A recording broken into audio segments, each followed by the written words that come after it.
Ra'iisul Wasaaraha Xukuumadda Federaalka ee Soomaaliya Xasan Cali Khayre ayaa waxa uu maanta daafuray Maktabadda Qaranka Soomaaliya. Ra'iisul Wasaaraha ayaa waxa daafurka maktabadda ku wehelinayay mas'uuliyiin ka kala socota isla dawladda federaalka ee Soomaaliya, waxaana mas'uuliyiintu ay sheegeen in maktabaddu ay muhiimad weyn u leedahay dhammaan shacabka Soomaaliyeed, gaar ahaan waxbarashada dhankeeda marka loo eego. Sidoo kale qaarkood ayaa sheegay in kol hore aanay maktabaddu ahayn mid dhismo wanaagsan leh oo burbursan.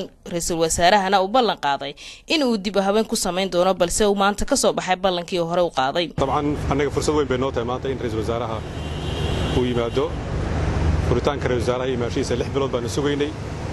meeshan hadda quruxda badan ee beertu ku abuuran tahay ee bugaagta taale ee fulaanka taala maalinkan imanay waxay ahayd meel ma garanaysaa dayacan oo darbigan aan lahayn oo dayactirkan aan lahayn baahin. marka waxa kaliya maanta hadda idin muuqda waa qaybtii koobaad, waa feeskii koobaad oo mataqaana la dayactiray maktabadda qaranka dibna loo furay. Ra'iisul Wasaaraha waa uu furay.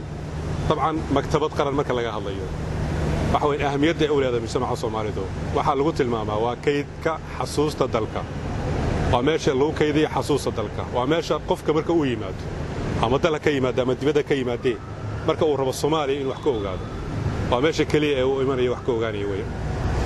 saad la socotaan magaalada Muqdisho waxa wax ka barta arday ka badan ilaa mataqaana 40,000 30,000 hadba mataqaana tirada la sheegaba oo lahayn wax maktabada oo maanta ardayga intuu yimaado wax ku akhristo. waxaan ugu bishaareynaa ardayda Soomaaliyeed ee jaamacadaha ku jirta maanta in maktabaddii qaranka ee Soomaaliyeed ee dawladda ilaahay public ahayd dib loo furay. maanta wixii ka dambeeyana ay iman karaan buugtoodana ay ku akhrisan karaan. waxaan rajaynaynaa insha Allah ta'ala dhismaheedana 2018 inuu soo dhameystirmo. Maktabadda aan ahayn mid gabi ahaanba dhameystiran ayaa waxa la sheegay in dib u habeyn ballaaran lagu sameyn doono. Shamis Xasan Haarun, SBS TV, Muqdisho.